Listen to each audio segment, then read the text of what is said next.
Assalamu alaikum, respected Amir Sahib and guests of Promised Messiah. Ashhadu an la ilaha illallah wahdahu la sharika lahu wa ashhadu anna Muhammadan abduhu wa rasuluh. Amma ba'du fa'udhu billahi minash shaitanir rajim. Bismillahir rahmanir rahim.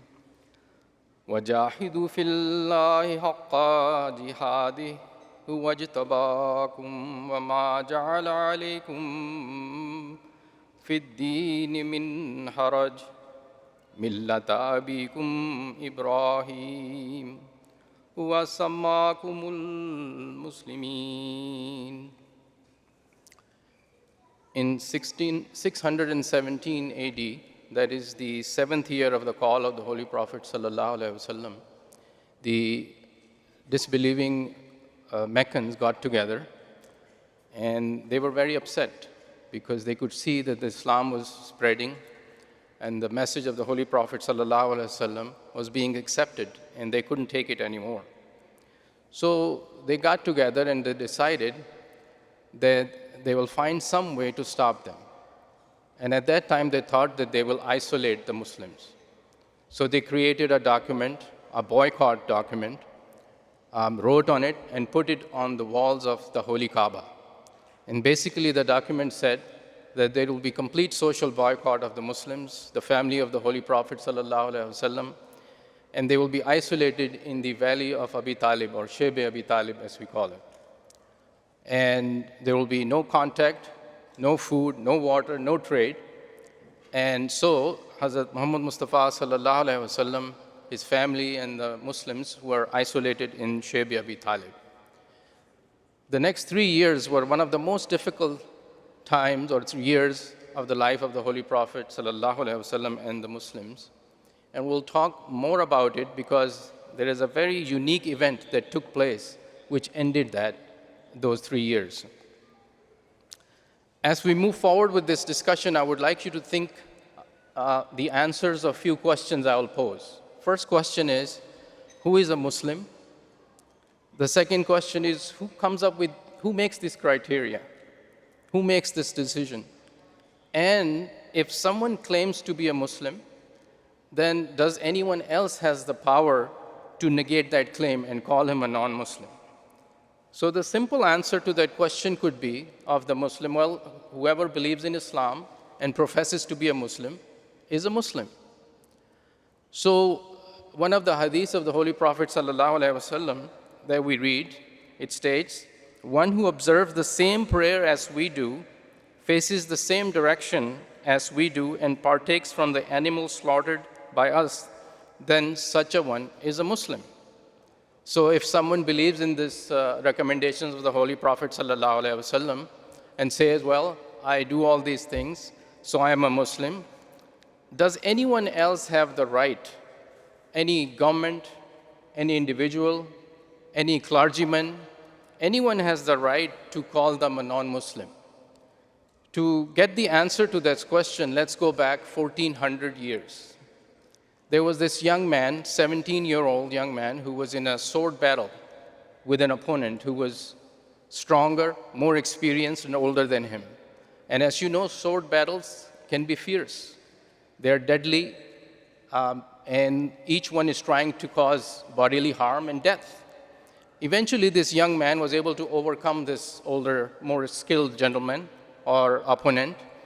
And as he was about to kill him, this person said, La ilaha illallah. There is none worthy of worship except Allah. This young man was none other than Usama bin Zayd radiallahu anhu. And the heat of the battle, he went ahead and killed the opponent, who was also trying to kill him. As the battle was over, he went back to the Holy Prophet ﷺ and explained the whole story, that this is what happened. He said, La ilaha illallah, and I killed him. And he could see that the Holy Prophet ﷺ face changed. He appeared upset. He asked me, did you kill him? Despite the fact he said, La ilaha illallah. And Hazrat Usama replied in the affirmative, and he said, Ya Rasulullah, he was trying to save his life. The Prophet asked him again, did you kill him? Despite the fact he said, La ilaha illallah. And now Hazrat Usama was worried. The Prophet then said, well, did you kill him? You could have cut his heart open to check his faith. Hazrat Usama says, Raziyallahu anhu, that at that point I thought, I wish that I wouldn't have become a Muslim before that day, because I saw the Holy Prophet sallallahu alaihi wasallam so upset. There is a deep lesson in this incident for us. First and foremost is that the Prophet sallallahu alaihi wasallam didn't want Usama to ask any questions. La ilaha illallah was enough.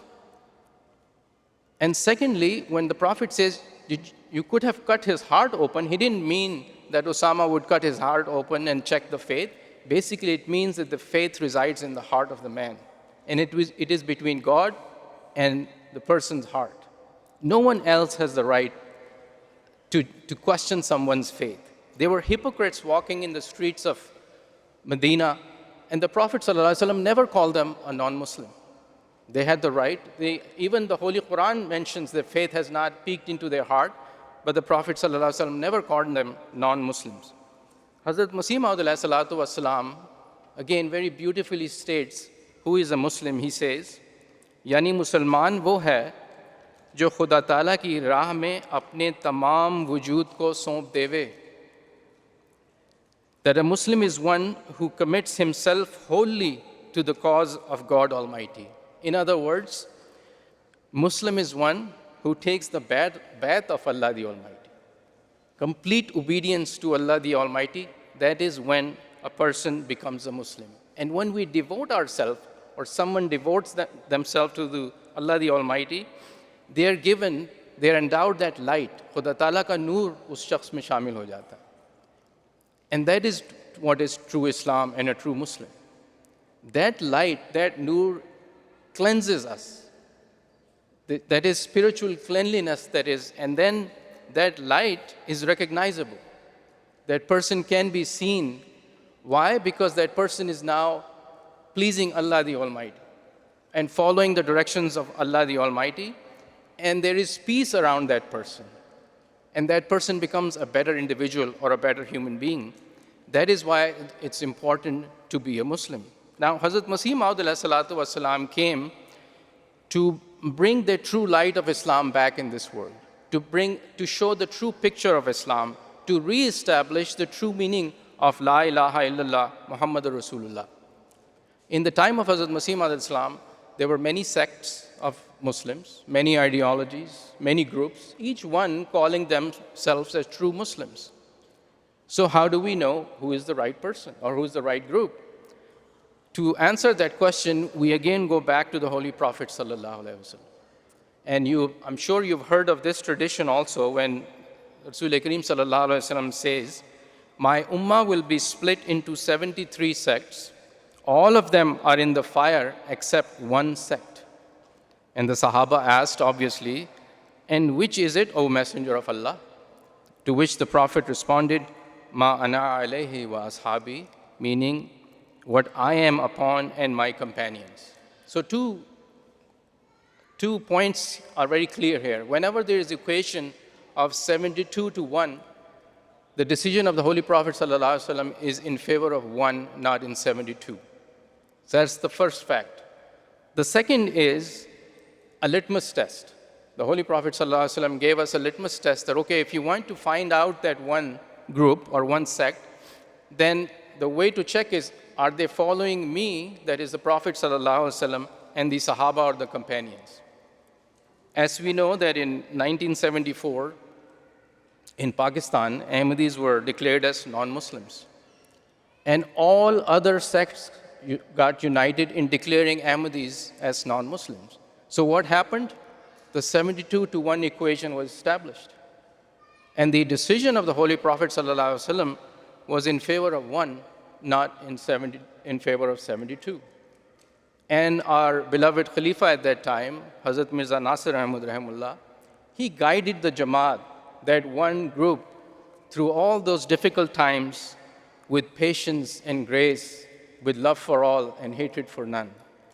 But he categorically said, and here is his quote that I'll read to you, बाकी जहाँ तक किसी के मुस्लिम या गैर मुस्लिम होने का सवाल है, ये तो मैं शुरू से कह रहा हूँ, इस करारदाद से भी बहुत पहले से कहता चला आया हूँ कि जिस शख्स ने अपना इस्लाम लाहौर की माल रोड की दुकान से ख़रीदा हो वो तो ज़ाया हो जाएगा, लेकिन मैं और तुम जिन्हें खुदा खुद अपने मुंह से मुसलमान कहता है, तो फिर हमें क्या फ़िक्र है, दुनिया जो मर्ज़ी कहती रहे, तुम्हें फ़िक्र ही कोई नहीं.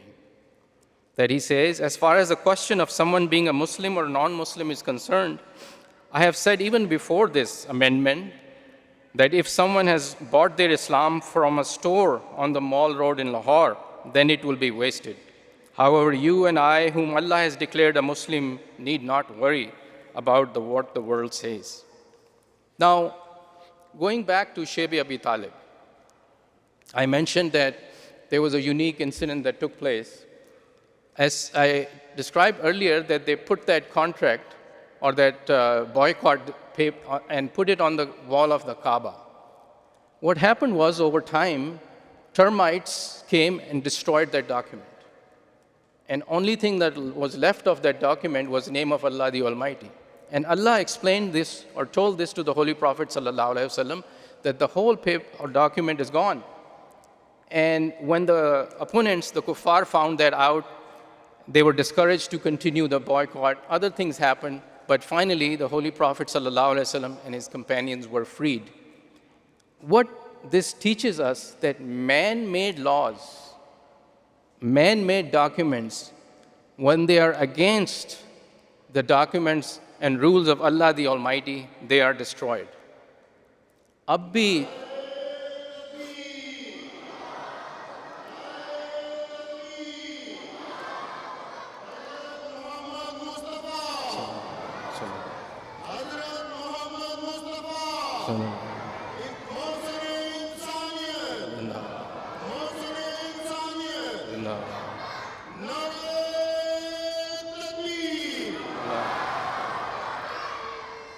अब भी एक इंसान का बनाया हुआ कानून हमारे सामने है जो कि खुदा के कानून से टक्कर ले रहा है.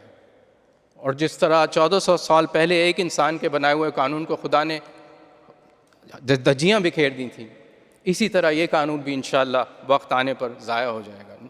The same rule that is against the rule of Allah the Almighty will be destroyed again, and we will see it inshallah. Now the second part was the litmus test.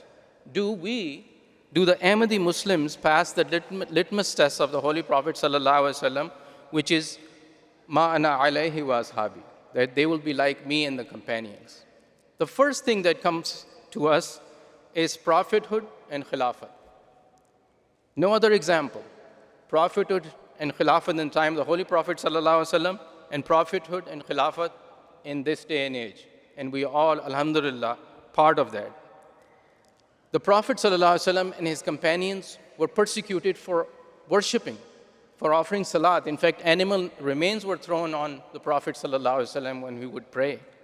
We just saw recently in Pakistan that Ahmadis were put in jail for offering the Jummah namaz. In fact, our brother Tahir Mahmood Shaheed, who was arrested and put in jail and passed away in custody for offering salat. The Prophet ﷺ and his companions were stopped from reciting the Holy Quran.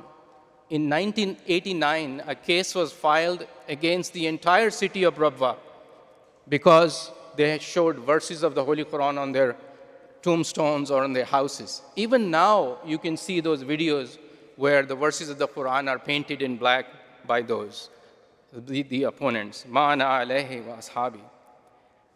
Muslims at the time of the Holy Prophet ﷺ offered financial sacrifices. We have heard of Hazrat Abu Bakr Siddiq radiallahu anhu, that he gave up the entire household that he had, the provisions, to the Holy Prophet ﷺ. Mian Shadi Khan radiallahu anhu was a Sahabi of meager means. He used to do some woodwork. It is related that he took the entire possession of his home, which is only a few hundred rupees, and went to the Holy Promised Messiah and gave it to him. Ma ana alayhi wa ashabi. Shamsuddin Darwish, you may have heard of him. He was a handicapped, ek mazur shakhs tha. He did wasiyat in 1919, but he wanted to do more sacrifice. And he paid the chanda wasiyat from 1901 to 1990. And he passed away in 1960. People in the time of the Prophet ﷺ, the Muslims had to migrate for faith. All of us sitting here, most of us has done the same thing. We are also testifying to that and proving that litmus test that the Holy Prophet ﷺ presented to us. You know, Sahaba would sacrifice even their last drop of blood for the sake of the Prophet ﷺ. Those who had the courage to see the videos of the aftermath of the Lahore attack, they saw that our brothers who were about to die, and they brought the recorder close to them, you could hear, Allahumma salli ala Muhammadin wa ala ali Muhammad, ma'ana alayhi wa ashabi. Zindabad.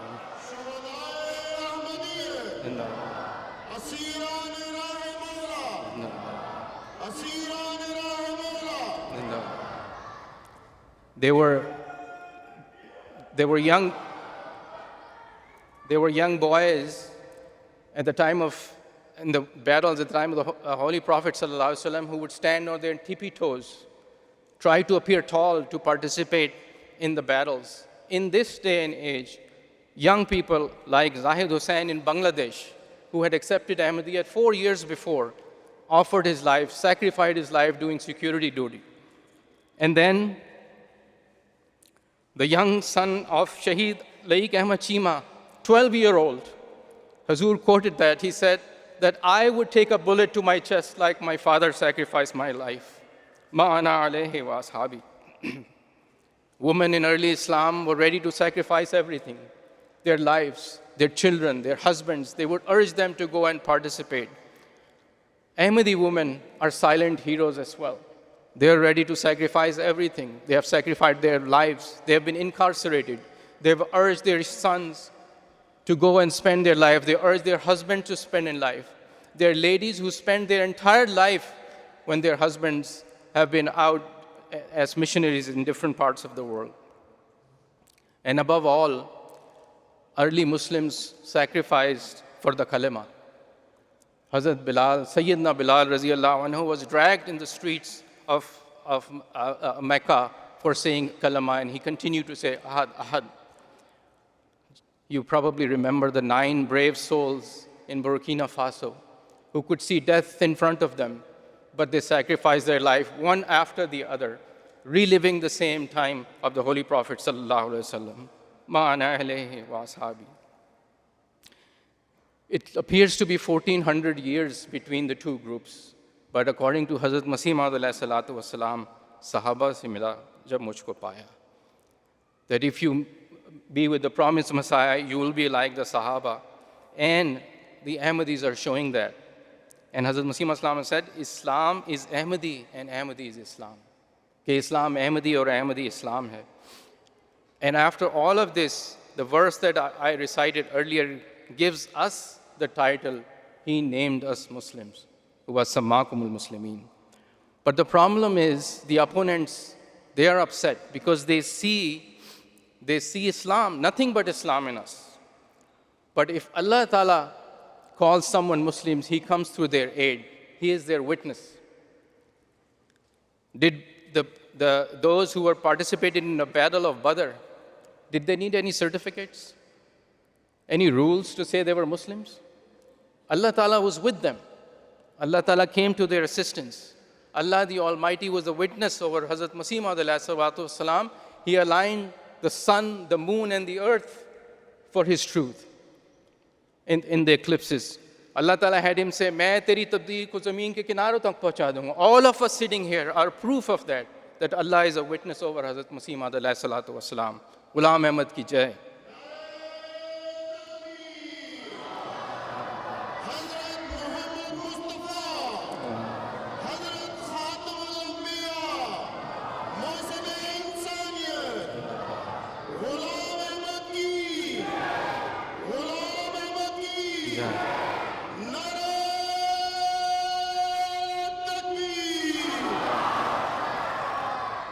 Allah the Almighty was a witness over a few Ahmadi Muslims who were standing under a tree in 1908 with the blessed body of their beloved Hazrat Masih Maud alayhi salatu wasalam, who has passed away. But they were not alone. Allah sent angels and guided those sad souls to elect a Khalifa. And the Khilafat was established, and inshallah will be with us forever. Allah was a witness when few so-called scholars left a 25-year-old man at the helm of a nascent Jamaat Ahmadiyya with literally pennies in the coffers. But the Jamaat progressed. Those who left said that अब कादियान में उल्लू बोलेंगे. आज हम उन सबको बता देते हैं कि कादियान के परिंदों की चहचहाहट पूरी दुनिया में सुनी जा रही है. They said that owls will hoot in Qadian, but we can tell them that the birds of Qadian are singing all over the world.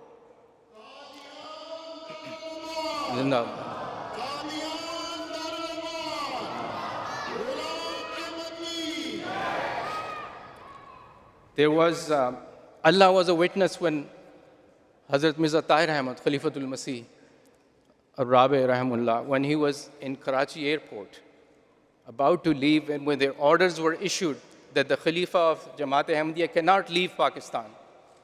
But Allah made it happen that the name written was Mirza Nasir Ahmad, not Mirza Tahir Ahmad.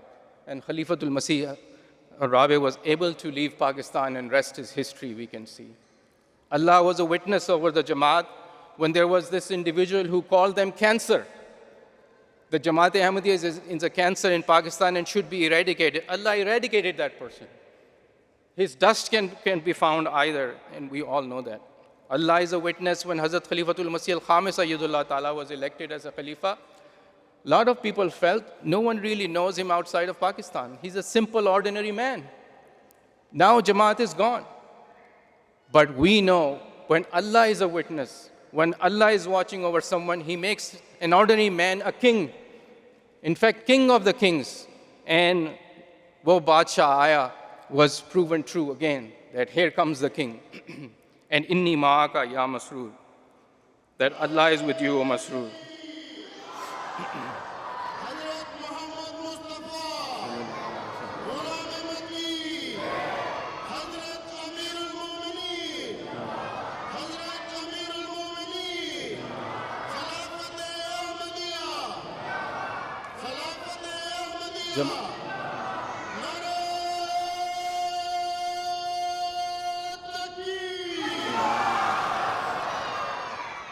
Because Allah is the witness, Ahmadiyya continues to flourish, alhamdulillah. Hundreds of thousands of souls enter the Jamaat every year. Mosques, mission houses, schools are being built. The social service, taking care of the humanity, continues. Allah Ta'ala, if Allah Ta'ala is with someone, no power in the world can destroy them. Translation of the Holy Quran in different languages more than any other country or any power in the world has been done by Jamaat Ahmadiyya. If this is how Allah Ta'ala treats non-Muslims, then how do you distinguish between a Muslim and a non-Muslim? Ahmadi Muslims have stood by La ilaha illallah, Muhammadur Rasulullah. Hum to rakhte hain Musalmanon ka deen, dil se hain khuddam khatmul mursaleen. That we practice faith of the Muslims and we are devoted servants of seal of the prophets. But I would like to mention a word of caution for those who are against the Ahmadi Muslims. जिस कलमे का नाम लेकर वो हमें गैर मुस्लिम कहते हैं, वही कलमा उनके लिए सज़ा और गुनाह बन जाएगा. They use the kalama and call us non-Muslim. You know what so people say? Ashhadu an la ilaha illallah. I bear witness that there is none worthy of worship except Allah. But they worship none but their ego and worldly masters. They say, I bear witness that Muhammad sallallahu alaihi wasallam is his servant and messenger, but they have changed the entire religion. And they only follow their own clerics or whoever that may be. So when they claim that they bear witness, but they are lying. They are falsifying. And that is when that kalama becomes a sin for them and brings a punishment. Now, at the end, the time for, in the words of our beloved Hazur, apne jaize le. It's time for us to analyze ourselves. And that is where the homework comes in. This is what Hazur also mentioned in his remarks that Amir Saab said. That am I a true Muslim? That is what each one of us has to analyze. Am I the Muslim that Allah Ta'ala calls me a Muslim or not? Am I the true Muslim? For students, am I at the bottom of the class or am I at the top of the class? Because it is important, otherwise it's a wasted exercise. Hazrat Masih Islam फरमाते हैं, जमात अहमदिया के लिए बहुत फ़िक्र का मुकाम है, क्योंकि एक तरफ तो लाखों आदमी इन्हें काफिर काफिर कहते हैं, दूसरी तरफ अगर ये भी खुदा की नज़र में मोमिन ना बने तो इनके लिए दोहरा घाटा है. Hazrat Masih Islam says, it's a matter of concern for Jamaat Ahmadiyya, since on one hand thousands of people declare them kafirs. On the other hand, if they didn't become believers in the sight of Allah, then they are at a double loss. So that is what we have to analyze. To be called a Muslim by Allah the Almighty requires commitment. It requires actions, not just words. How am I in offering my salat? Am I reciting the Holy Quran with care and devotion? Am I offering the financial sacrifices for the spread of Islam and Ahmadiyya? Am I following the Imam of the age and his Khalifa? Is there peace from me? And remember, peace starts from home. Is my wife at peace from me? Are my children at peace from me? My friends, my neighbors, my co-workers, are they at peace from me? Am I serving humanity? If I don't do this, I'm not a true Muslim. I can't be included in Huwasam Ma'akumul Muslimin. And that is what Hazrat Islam said, that be careful. We have to be thankful to Allah the Almighty that He has made us Ahmadi Muslims, but we have to be careful. It requires, this verse, Huwasam Ma'akumul Muslimin, has wajahidu fillahi haqqa jihadi before that. That we have to strive to earn this title. It is not given just like that. Hazrat Khalifatul Masih in the last sermons is talking about Fateh Makkah, right? But Fateh Makkah, we didn't get to it without passing through Shaybi Abi Talib, without walking the Prophet ﷺ, without walking through the streets of Taif, from the field of Badr or the mountain of Uhud or the trenches of Jang-e-Khandaq. Muslims had, and the Prophet himself had to pass through all of this before he reached the Fateh Makkah. So if we want to reach the victory, we have to strive, inshallah. At the end, again, quote from Hazrat Khalifatul Masih Salis Rahimullah, he says, Allah ki raah mein jihad ka haq ada karo, warna ye buzurgi tumse छीन ली जाएगी और वो कौम खड़ी की जाएगी जो इस्लाम को दुनिया पर गालिब करेगी. That it is important that strive in the cause of Allah, otherwise this title will be taken away from you and another nation will be put forth which would lead Islam to supremacy. So now let's make sure that we follow, and again in light of what Hazur's words were to us, dua karte hain aur istighfar karte hain. Astaghfirullah Rabbi min kulli zambin wa tubul hai कि ऐसा ना हो कि खलीफा वक्त को हमारी वजह से मायूसी हो. That in this jalsa we pledge that we would make sure that Hazur is not disappointed from us and we get the light of Islam in us. That wherever we go, wherever we walk, we can be recognized as true Ahmadi Muslims, inshallah. At the end, I will end with this dua. Rabbana innana sami'na munadiyan yunadi lil iman an aminu bi rabbikum fa amanna. Rabbana faghfir lana zunubana wa kaffir anna sayyiatina wa tawaffana ma'al abrar. Wa akhiru da'wana alhamdulillahi rabbil alamin.